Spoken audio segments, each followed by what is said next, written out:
এই জায়গা ডিবুর মাঠ থাকবে না, সুতা কথা। এমন দুর্গন্ধ, বালি অল টাইম ঘরের ভিতরে, জানালা দরজা কিছু খুলতে পারি না। তারা সিদ্ধান্ত যদি হয় আপনারা আপাতত কোনো কাজ করবেন না, বন্ধ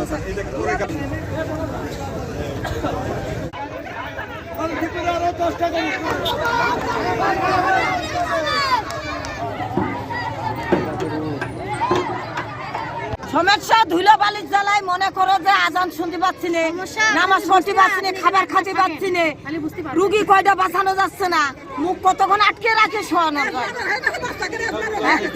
এই রোজা থেকে রমজান মাসে আজান দেখছে, আমরা খানে শুনতে পাচ্ছি না ডিবুর মাঠের জ্বালায়।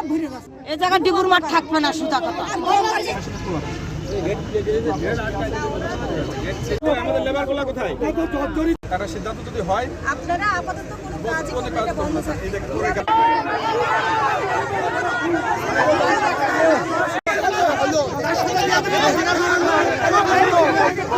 আজকে 5 থেকে 6 বছর প্রায় এই কষ্ট পাচ্ছি।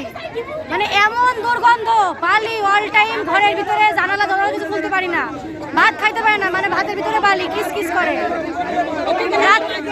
মার খাইছে এখান থেকে, আমাদের মারিল এখান থেকে, মহিলাদের মেরে ধরে টাকা, সাংবাদিক এসছে, কত পুলিশ এসছে, কিন্তু সবার টাকার পাওয়ারে সবার বিতাড়িত করেছে। আমাদের কোনো ই করিনি, কোনো সমাধান হয়নি আমাদের। আজ 7-8 বছর ধরে কষ্ট পাচ্ছি এই ধুলাবালি।